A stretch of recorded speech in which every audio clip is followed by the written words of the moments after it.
அனைவருக்கும் வணக்கம். தெய்வீக பலன்கள் சேனல் சார்பாக தங்களை அன்புடன் வரவேற்கிறோம்.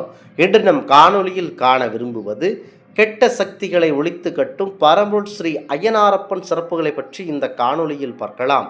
வாருங்கள் காணொளிக்கு செல்லலாம். மறக்காமல் ஒரு சப்ஸ்கிரைப் செய்யவும். ஐயனாரப்பன், ஐயனார், ஐயப்பன் சிவபெருமான் மற்றும் மோகினியின் விஷ்ணுவின் அவதாரமாகும். அதாவது அவதாரமான மகனாக போற்றப்படும் ஒரு சக்தி வாய்ந்த கிராம தெய்வம்தான் ஐயனார். இவர் சைவம் மற்றும் வைணவத்தின் இணைக்கும் பலமாக திகழ்கிறார். கிராம மக்களை தீய சக்திகளிடமிருந்து காக்கும் பாதுகாவலனாகவும் நெறிமுறைகளை மற்றும் தர்மத்தின் வடிவமாகவும் குறிப்பாக சேலம் மற்றும் விழுப்புரம் போன்ற இடங்களில் பொற்களை பூரணி உடனுரை ஐயனாரப்பனாக வழிபடுகின்றனர். கிராமப்புறங்களில் ஐயனார் மிக முக்கிய காவல் தெய்வமாக வழிபடுகிறார்கள். ஊரை சுற்றி காவல் புரிந்து தீய சக்திகள் மற்றும் இயற்கை சீற்றங்களிலிருந்து மக்களை பாதுகாப்பதாக நம்பப்படுகின்றன. விஷ்ணு மற்றும் சிவன் மோகினி அவதாரம் அம்சமாக பிறந்து இரு பிரிவுகளையும் இணைக்கும் தெய்வமாக ஐயனார் திகழ்கிறார். ஐயனார் ஒரு போர் தெய்வமாக போற்றப்படுகிறார். மகிஷி என்ற அரக்கியை கொன்ற வீர வரலாற்றை கொண்டவர். பல சமூகத்தினருக்கு ஐயனாரப்பன் குலதெய்வமாக விளங்குகிறார். பொற்களை மற்றும் பூரணி என்ற இரு மனைவியருடன் பக்தர்களுக்கு அருள்பாலிக்கிறார். ஐயனார் கோவில்களில் பெரிய மண் குதிரைகள் ஐயனார் வாகனமாகும் மற்றும் சிலைகள் வைப்பது வழக்கம். இது அவரது வீரத்தை பறைசாற்றுகிறது. தமிழ்நாட்டில் ஐயனார் வழிபாட்டின் ஒரு முக்கிய உச்சமாக 18 மலைகளுக்கு நடுவே சபரிமலையில் விற்றிருக்கும் ஐயப்பன் வழிபாடும் கருதப்படுகிறது. கிராமங்களில் ஐயனாரப்பன் வழிபாட்டின் போது சிறப்பு அபிஷேகங்கள் ஆராதனைகள் நடத்தப்படுகின்றன. குறிப்பாக ஐயனாரப்பன் என்று சொன்னால் அனைத்து விதமான ஒரு தெய்வத்திற்கு முன்னோடியாக விளங்குகிறார். ஐயனாரப்பன் ஏராளமான மக்களுக்கு குலதெய்வமாக விளங்குகிறார். குறிப்பாக விழுப்புரம் அருகே குப்பம் கிராமத்தில் உள்ள ஐயனாரப்பன் கோவில் 19ஆம் ஆண்டு திருவிழாவையொட்டி பழங்கால அலங்கரிக்கப்பட்ட சுவாமி பக்தர்களுக்கு அருள்பாலிப்பும் நடக்கிறது. குறிப்பாக பொற்களை பூரணி அருகே சமேத ஐயனாரப்பன் கோவிலில் 19ஆம் ஆண்டு திருவிழா நடைபெற்று விழாவையொட்டி முக்கியமாக அடைந்து திருவிழாக்களும் மாபெரும் சிறப்பம்சமாக விளங்கியது. குறிப்பாக ஐயனாரப்பனை வேண்டிக் கொண்டு எந்த ஒரு தொழில்களையும் சேலம் மாவட்டம் விழுப்புரம் போன்ற முக்கியமான இடங்களில் அவர் சொன்னால் போதும், அவர்களிடம் குறிகேற்றப்பட்டு எந்த திருமணமும் ஜாதக பொருத்தம் பார்த்துவிட்டு நேரடியாக ஐயனாரப்பனிடம் பூவாக்கு கேட்டு அந்த திருமணத்தை முடிப்பார்கள். எதை செய்தாலும் அதை அற்புதமாக செய்யக்கூடிய அற்புதமான தெய்வம்தான் ஐயனார். ஐயனாரப்பன் முக்கியமாக ஐயப்பனுடைய இணைந்ததாகவே பார்க்கப்படுகிறது. முக்கியமாக 2 காவல் தெய்வமாக வெளிப்பட்டு வரும் முக்கியத்துவம் புரிந்த ஐயனாரப்பனை மனதில் நினைத்து கொண்டு எந்த காரியத்தை செய்தாலும் உடனடியாக நிறைவேறும் என்பது ஐதீகமாகும். குறிப்பாக ஐயனாரப்பனை மனதில் நினைத்து கொண்டு குறிகேட்கும் மக்களுக்கு அவரே வந்து சொல்லுகிறார். ஐயனார் தமிழ்நாட்டின் கிராமப்புறங்களில் பரவலாக வழிபடப்படும் ஒரு கிராம தெய்வமாகும். சாஸ்தா அல்லது சாத்தன் என்று அழைக்கப்படுகிறார். சிவனுக்கும் மோகினிக்கும் ரூப விஷ்ணுவுக்கும் பிறந்தவராக கருதப்படும் இவர் ஊரை காக்கும் தேவனாக குதிரை அல்லது யானை மீது அமர்ந்து கையில் செண்டு அணிந்து வாளுடன் காட்சியளிக்கிறார்.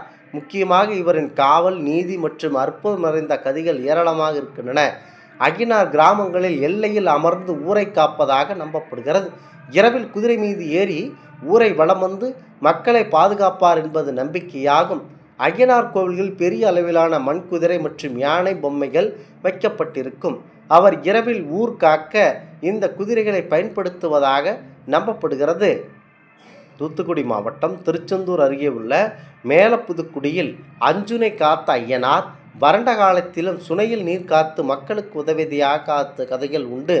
பங்குனி உத்திரத்தன்று மக்கள் திரளாக ஐயனார் கோவிலுக்கு சென்று களிமண் குதிரைகளை சமர்ப்பித்து வழிபடுவார்கள்.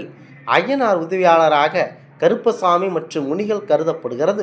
ஐயனார் என்றாலேயே மனதில் நினைத்து கொண்டு எந்த விதமான காட்சிகளையும் உடனடியாக கருதப்படும் ஒரு அற்புதமான தெய்வமாக ஐயனார் வழிபடுகிறார்கள்.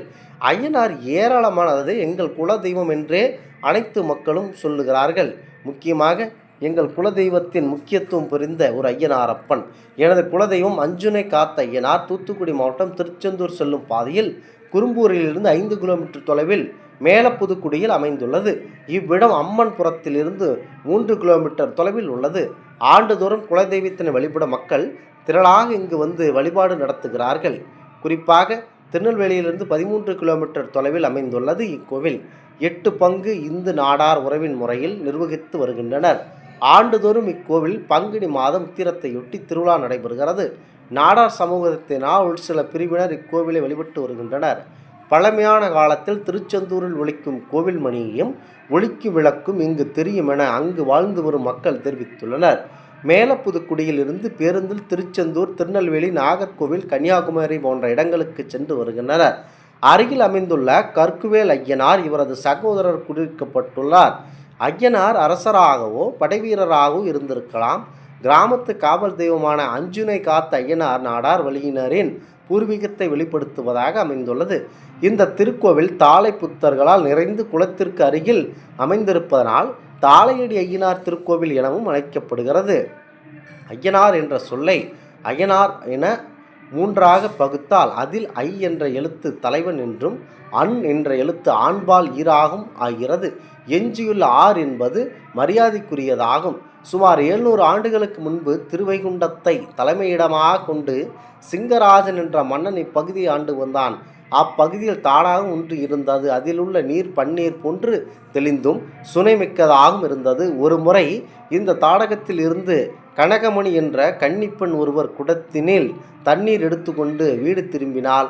கானகத்தின் வழியே நடந்து சென்றபோது வழியில் கல்களால் இடறி விடுவதால் அவள் விழுந்ததால் குடத்து நீர் அவ்விடத்தில் தவம் செய்து கொண்டிருந்த முனிவரை நனைத்தது. தவநிலை கிடைந்த முனிவர் கடும் சினம் கொண்டார். கவனச்சிதறாமல் கால் இடறி விழுந்த உன் கையால் எவர் நீர் வாங்கி அருந்தினாலும் அவர் மாண்டு போவார். இதை நீ வெளியே தெரிவித்தால் மரணம் உன்னை தழுவும். இதையெல்லாம் விட நீ எவ்வகையில் இருந்தாலும் இறக்கும் தருவாயில் செய்த குற்றம் சுமத்தப்பட்டு தண்டனைக்காக மறிப்பா என்று முனிவர் சாபமிட்டார். அறியாது செய்த பிழைக்கு மாபெரும் தண்டனையா என்று மங்கை வினவ, பெண்ணே, நீ இறக்கும் தருணத்தில் சொல்வது எல்லாம் பழிக்கும். மரணத்திற்கு பிறகு நீ சொர்க்கம் போவாய் என்று உரைத்தார். இந்நிலையில் மன்னன் சிங்கராஜன் தினமும் உண்டு வந்த கனி மரம் தினம் ஒரு கனி தான் காய்க்கும். அக்கனி தான் மன்னன் உண்டு வந்தான். அந்த மரத்திலிருந்து வரும் கன்னி மன்னன் வருகைக்காகவே அதே இடத்தில் கிடக்கும். அதை யாரும் எடுத்து விடக்கூடாது என்பதற்காக இப்படி ஏராளமாக ஐயனாரப்பனை நினைத்த கட்டுக்கதைகள் இருக்கின்றன. ஐயனாரப்பனை நினைத்து வழிபடுவர்களுக்கு அனைத்தும் நல்லபடியாக நடைபெறும். இந்த ஆன்மீக தகவல் உங்களுக்கு பிடித்து இருந்தால் தெய்வீக பலன்கள் சேனலை கண்டிப்பாக சப்ஸ்கிரைப் செய்து கொள்ளவும். மீண்டும் ஒரு நல்லதொரு காணொளியில் உங்களை சந்திக்கிறோம். நன்றி, வணக்கம்.